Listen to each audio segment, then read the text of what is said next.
આણંદ જિલ્લાના તારાપુર તાલુકામાં શિક્ષણના ક્ષેત્રે એક નોંધપાત્ર પહેલ થઈ છે।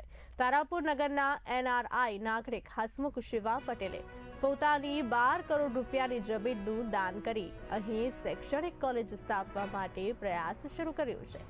હસમુખ પટેલનો મુખ્ય હેતુ તે હતો કે તારાપુરના યુવકોને કોલેજના અભ્યાસ માટે અન્ય નગરો કે શહેરોમાં જવાની ઝંઝટ ન ભોગવવી પડે।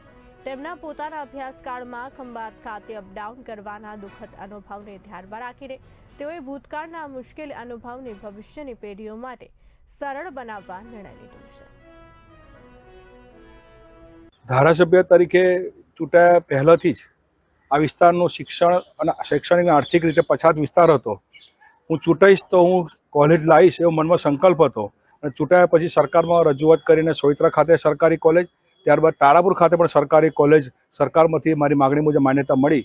અત્યારે કોલેજમાં BA અને BCom બંને કોર્સ અત્યારે અધિકૃત રીતે ચાલુ કરવામાં આવી ગયા છે। આવનારા સમયની અંદર BCA, BBA અને BSc જેવા કોર્સો પર લાવવા મારો પ્રયત્ન છે। પણ ખાસ વાત એ છે કે તારાપુર ખાતે સોયત્રા ખાતે જે કોલેજ બનાવી એની જગ્યા સરકારી જમીન ઉપલબ્ધ હતી। તારાપુર ખાતે તારાપુર શહેરમાં જગ્યા ઉપલબ્ધ હતી। અમે ઇન્દ્રનાથ ખાતે કોલેજ બનાવવાનો વિચાર કરતા હતા, પરંતુ મારે 6 મહિના અગાઉ અમેરિકા જવાનું થયું અને આ ગામના દાતા, આ ગામના વડીલ એવા હસમુખ કાકાને ઘરે હું અને શૈલેષભાઈ બીજા મિત્રો મળવા ગયા, ચા પીધી, વાત કરી।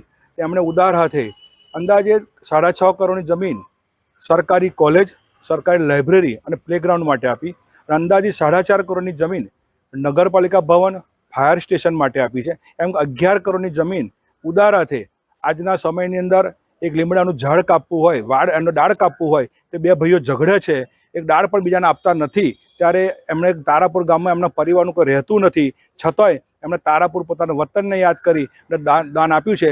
આજે હું સૌભાગ્ય છે કે તારાપુરના મુખ્ય બે દાતાની વચ્ચે ઊભો છું અને આ તારાપુરનો વિકાસ આ બંને દાતાઓને કારણે ખૂબ જ આગળ વધવાનો છે। અને હસમુખ કાકાએ ત્યારબાદ GBનું લાઇટ બિલ, ગ્રામ પંચાયત તારાપુર પહેલાં નગરપાલિકા પહેલાં હતી ત્યારે બાકી હતું, એ લાઇટ બિલમાં પણ ઘણી તકલીફો હતી, તો અગાઉ 20 લાખ રૂપિયા આપ્યા અને આજે હસમુખ કાકા બીજા 11 લાખ રૂપિયા આપી અને બોજો હળવો કરી અને ગ્રામ પંચાયતમાંથી નગરપાલિકા બની તો સ્ટ્રીટ લાઇટ પણ સરળતાથી જળવાઈ રહે એની પણ ચિંતા કરી છે।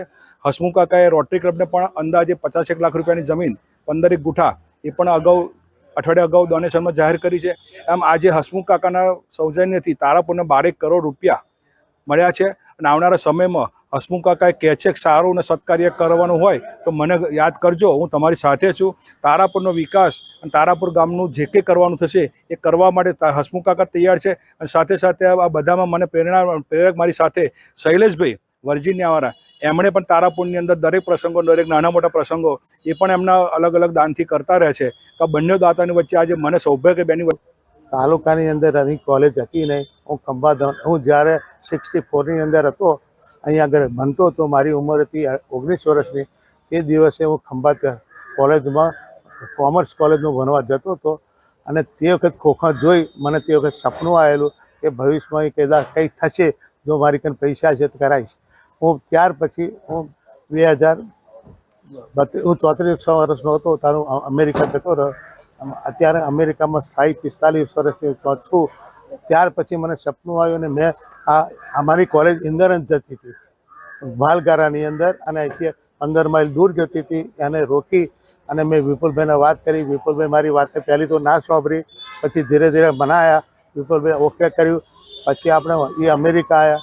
મેં અમને 288 ગુઠા જમીન આપી દીધી। ઓલમોસ્ટ એ જમીન ઓછામાં ઓછી 11 થી 12 કરોડની હતી અને એમના સહયોગથી આ બધું આગળ ચાલી રહ્યું। ભવિષ્યમાં કોલેજ બનશે અને કાકીનું નામ રાખવાનું છે, એ શરતે મેં આપેલી છે। અચ્છા, બીજું કે તમે અહીંયા તારાપુર નગરપાલિકા માટે બી અહીંયા તારાપુર નગરપાલિકા માટે 20 લાખ રૂપિયા મેં લાઇટ બિલ માટે આપ્યા છે અને બીજા 11 લાખ રૂપિયાનું મેં હવે કમિટમેન્ટ વિપુલભાઈ સાહેબને કરેલું છે, એ હું ફરી આપવાનો છું, એ ફાઇનલ છે। નગરપાલિકા ભવનને નહીં, નગરપાલિકાના જે તારાપુરની લાઇટોનું બિલ હજુ બાકી છે, પેન્ડિંગ બિલ બાકી છે, એ હું 11 લાખ રૂપિયા આપવાનો છું।